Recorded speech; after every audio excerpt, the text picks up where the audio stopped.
بسم الله الرحمن الرحيم الحمد لله رب العالمين والصلاة والسلام على سيدنا ومولانا وشفينا وحبيبنا وطبيب قلوبنا ونور أعيننا محمد وآله وأزواجه وذريته وأصحابه وأمانه وأنصاره وإخوانه إلى يوم الدين أجمعين برحمتك يا أرحم الراحمين. اللهم ربنا أرنا الحق حقا وارزقنا اتباعه وأرنا الباطل باطلا وارزقنا اجتنابه.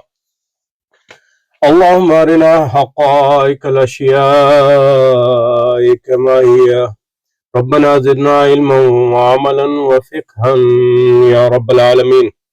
اللهم انصر أولياءك في غزة وفي فلسطين كلها وفي اليمن وفي لبنان وفي إيران وفي أفغانستان وفي مشارق الأرض ومغاربها. اللهم انصرهم على عدوك وعدوهم إنك على كل شيء قدير.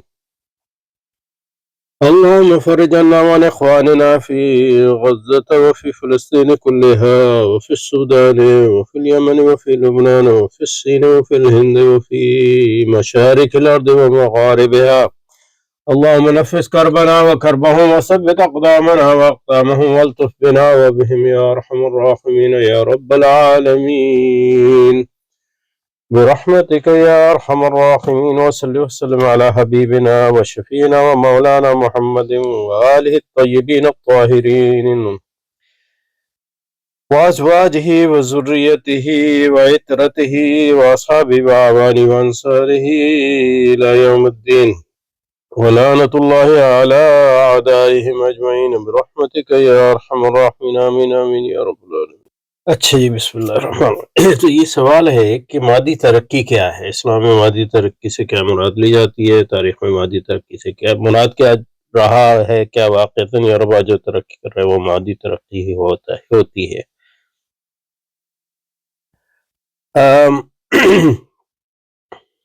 دو تین باتیں اس میں.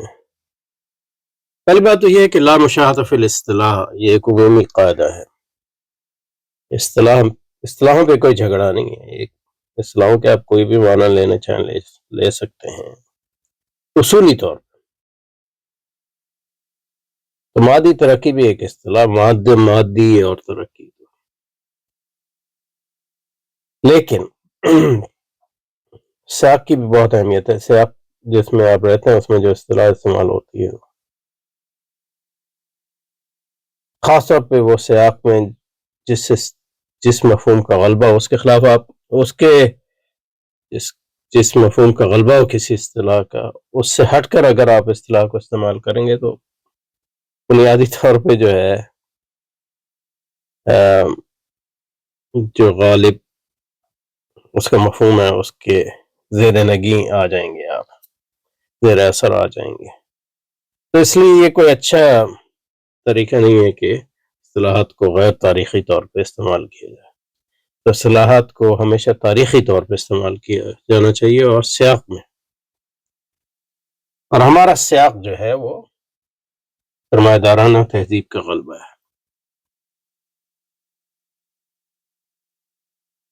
اور سرمایہ دارانہ تہذیب جو ہے مادی تہذیب کی ایک شکل ہے، اور ایک یعنی اس قسم کی مادہ پرستی کی کنسسٹنٹ اور ایکسٹریم فارم جو ہے دنیا میں کبھی موجود نہیں رہی. اور اس کی وجہ یہ ہے کہ اس تہذیب کی جو بنیاد ہے وہ انسان کی خدائی کا عقیدہ ہے.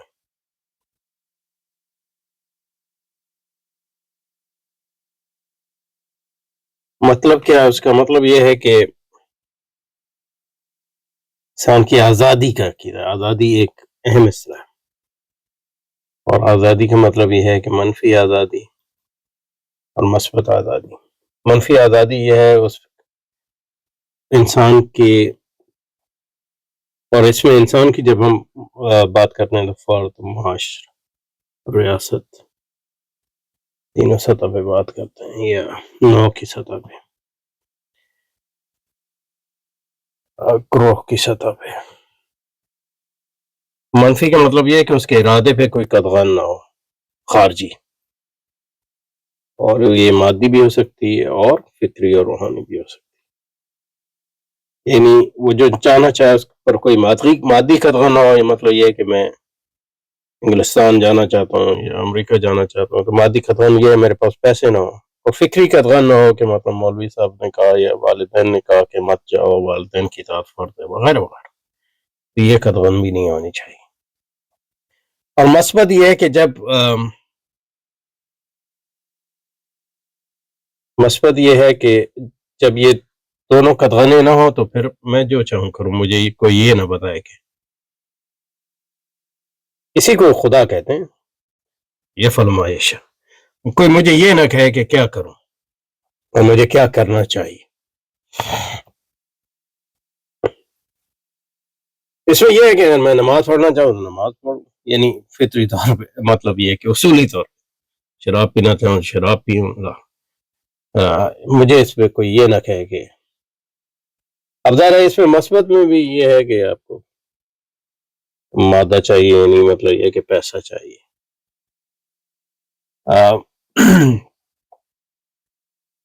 اس میں صرف قدغن یہ ہے کہ میں کسی دوسرے شخص کا یا یہ لبرلزم کا تو پھر اس میں تفصیل آ جاتی، دوسرے شخص کا اسی قسم کا حق جو ہے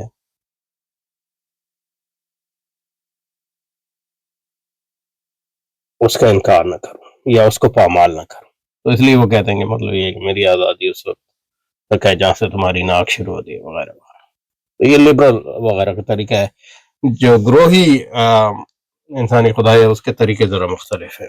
وہ فرد کو گروہ کے یا نوع کے ذیل میں رکھتے ہیں اور کہتے ہیں کہ فرد کی آزادی کا طریقہ یہ ہے کہ گروہ کو آزادی ہو، یعنی میری قوم کو، یا نوع کو آزادی ہو، میری پورے انسانوں کو آزادی ہو، جیسے مارکس کہتا ہے. اس کے بغیر جو ہے فرد کی آزادی جو ہے ناممکن ہے. تو یہ تو اصولی ان کا طریقہ ہے، لیکن اس کی جو عملی شکل ہے آپ کہتے ہیں کہ مطلب یہ ہے کہ وہ سرمایہ داری ہے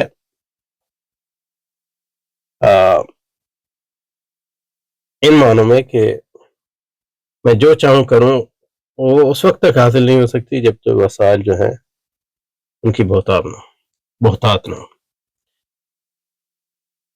تو سب سے بڑی جو قدغن ہے انسان پہ وہ فطرت کی ہے اور مذہب کی ہے اور نظریات کی ہے. تو مذہب اور نظریات کی تو آپ نے ختم کر دی تحریک تنویر کے ذریعے، یا تو مذہب کو رد کر دیا یا مذہب کو زیادہ تر یہ ہوا سیکولرائز کر دیا. سیکولرائز کا مطلب یہ ہوتا ہے کہ مذہب اس پہ اس چیز کو مان لے کہ ہر انسان کا جو ہے حق ہے کہ وہ جو کچھ کرے. اور پھر اس کو حق دیا جائے گا کہ اپنے چاہنے میں آپ عیسائی ہونا چاہو، مسلمان رہنا چاہو، آپ تبلیغ کرنا چاہو، نعتیں پڑھنا چاہو، اس میں کوئی آپ کو رکاوٹ نہیں. یعنی اصولی طور پہ گو کہ مطلب یہ ہے کہ جب معاشرت اس قسم کی غالب آتی ہے تو مطلب جو ہے یہ چیزیں بھی ایک مطلب یہ ہے کہ سرمایہ داری کے حصہ بن جاتی ہیں، ان کی روحانیت آہستہ آہستہ ختم ہو جاتی ہے. اور وہ بھی بہرحال تو جو اس کی فطری شکل تھی وہ یہ تھی کہ آزادی کے حصول کے لیے ہے کہ سرمایہ دارانہ طرز پر جو ہے معیشت کو استوار کیا جائے. اس سرمایہ دارانہ طرز پہ معیشت استوار کرنے کا مقصد یہ ہے کہ مقصد جو ہو وہ بڑھوتری برائے بڑھوتری ہو، یعنی accumulation for the sake of accumulation.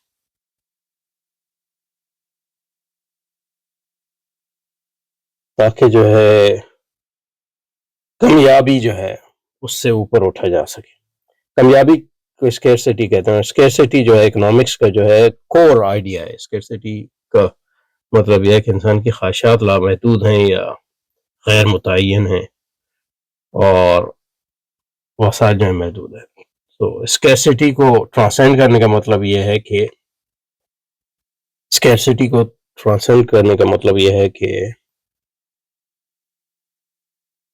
وسائل کی جو تحدید ہے ختم ہو جائے. اور اسی کو جنت کہتے ہیں. اسی کو کا نام وہ ترقی کہتے ہیں. ترقی یہ ہے کہ جب یہ وسائل کی کمیابی ختم کرنے کے لیے کمیابی اسکیرسٹی جو اور یہ ختم ہو جائے گی تو اسی کو یعنی اور اس کا جو اظہار انہوں نے یوٹوپیاز میں مختلف کیا ہے. یوٹوپیاز دو قسم کے ہیں, لبرل بھی ہیں, کمپرستانہ یوٹوپیا بھی ہیں, اور پھر سوشلسٹ یوٹوپیا بھی ہیں. وہ کہ ان کے طریقہ کار میں فرق ہے, لیکن آخر میں جب ان کا پڑھیں تو وہ سب ایک ہی ہو جاتے ہیں, کیونکہ جب اسکیرسٹی اوور کم کر لیں گے, ختم کر لیں گے, تو پھر ہر فرد یہاں بھی جو چاہے وہ کہو, یہاں بھی اور یہاں بھی جو چاہے گا کرے. تو یہ ترقی ہے. اسی کو مادی ترقی کہتے ہیں, تاریخی تناظر میں, جس تناظر میں ہم جی رہے ہیں. اس کے نتیجے میں جو معاشرہ قائم ہوا ہے وہ ایسا معاشرہ ہے جس میں ترقی تو ہوئی ہے, لیکن یہ مادی ترقی ہوئی ہے بے حساب, لیکن ارتقاء دولت جو ہے ہوا ہے چند ہاتھوں میں. کیونکہ سرمایہ داری کا مطلب ہی کیپٹل یا سرمایہ کا مطلب ہی ارتقاء دولت ہے, اور ارتقاء دولت کے ساتھ ارتقاء قوت بھی ہوا ہے. اور وہ حقیقت میں ایک مائنورٹی, ایک اقلیت کی حکومت قائم ہے جو اس میں ماہر ہے ارتقاء دولت کے کام. اور پھر وہ جو ہے بہت سے لوگوں میں تقسیم کرتے ہیں, لیکن بہت سے دوسرے لوگوں کا استحصال بھی کرتے ہیں. لیکن یہ ثانوی پوائنٹ ہے. تو یہ ہے مادی ترقی. اب اسلام کا کیا اس میں یہ آپ کا دوسرا سوال ہے کہ اسلام کا کیا. اب اسلام میں جو ہے اس کے بالکل برعکس جو ہے اصل چیز عبادت رب ہے.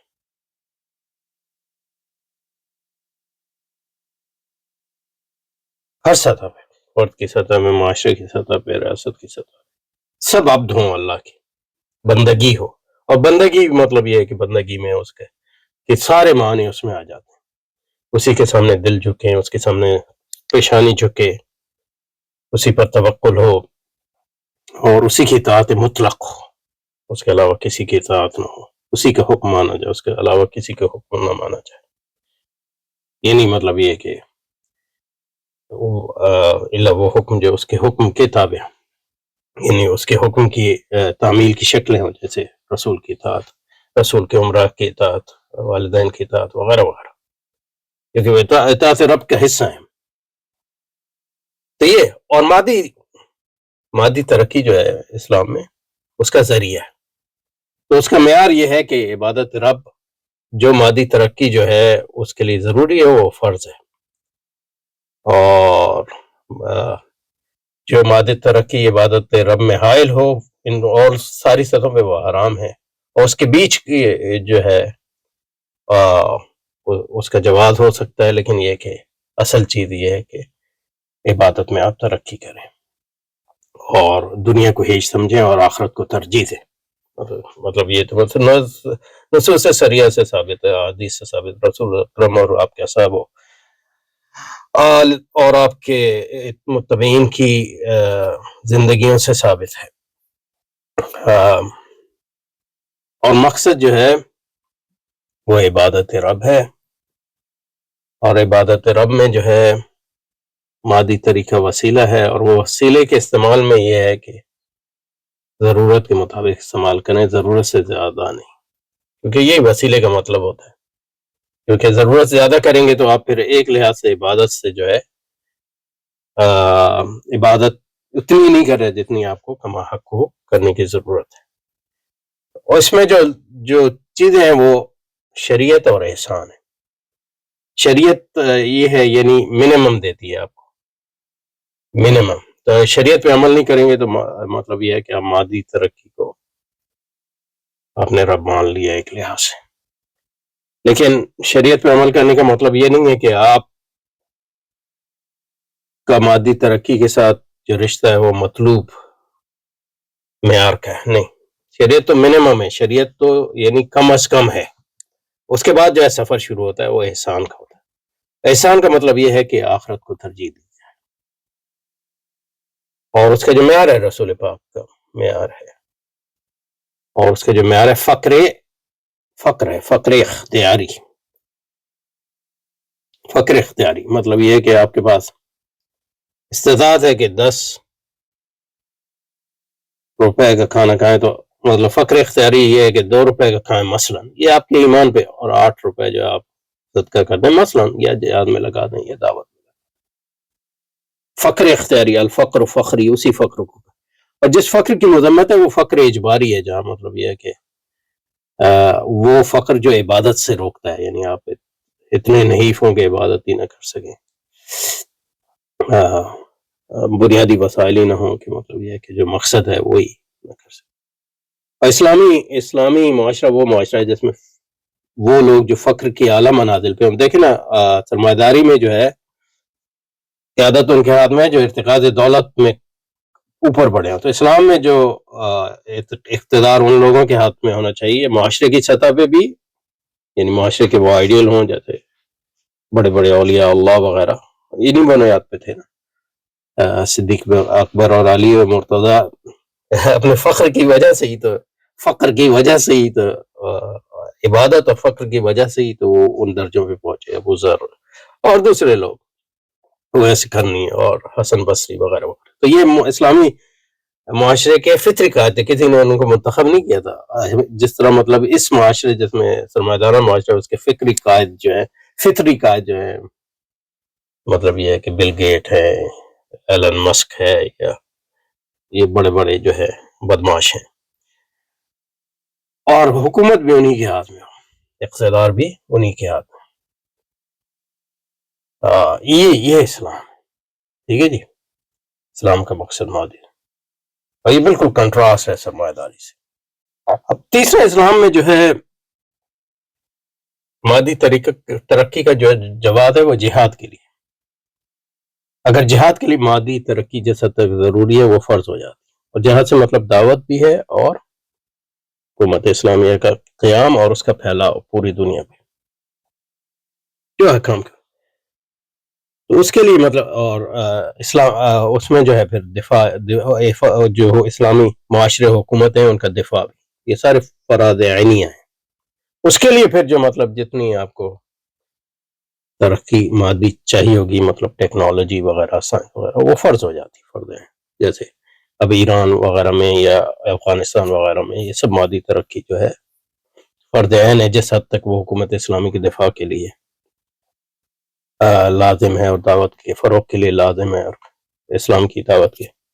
لیکن یہ کہ اس میں ہے کہ اب ٹیکنالوجی میں، سائنس میں لگیں گے تو مادی ترقی چاہے حق کے لیے ہے، اس کے جو منفی اثرات تو ہوتے ہیں، تو اس کے لیے پھر مطلب یہ ہے اس کے توڑ کے لیے جو ہے روحانی تربیت جو ہے معاشرے کی، وہ لازماً ہمیشہ ہوتی رہنی چاہیے، تاکہ لوگ اس میں مادی ترقی جو جہاد کے لیے ہو رہی ہے وہ لوگوں کی زندگی میں نہ ہو جائے، اور لوگ جو ہے اپنے نفس کی پرورش کی ریس میں نہ لگ جائے وغیرہ وغیرہ. تو یہ 3 سطح کی باتیں جو ہیں اس سلسلے میں اہم ہے. اس کی تفصیل جو ہے ظاہر ہے اس میں تو بہت وقت لگے گا، لیکن یہ میں نے اس کی بنیادی خد و خال بیان کر دی ہے. اس میں کوئی مزید توضیح کی ضرورت ہو تو وہ بھی کر سکتے ہیں. سبحانک اللہم و بحمدک، نشہد ان لا الہ الا انت، نستغفرک و نتوب الیک. وصلی وسلم علی سیدنا و مولانا محمد و آلہ و اصحابہ و ازواجہ و ذریتہ اجمعین برحمتک یا ارحم الراحمین. اللہم صلی علی محمد و آل محمد وعوان محمد وانصار محمد وآلہ واصحابہ وازواجہ وذریتہ اجمعین برحمتک یا ارحم الراحمین. آمین آمین یا رب.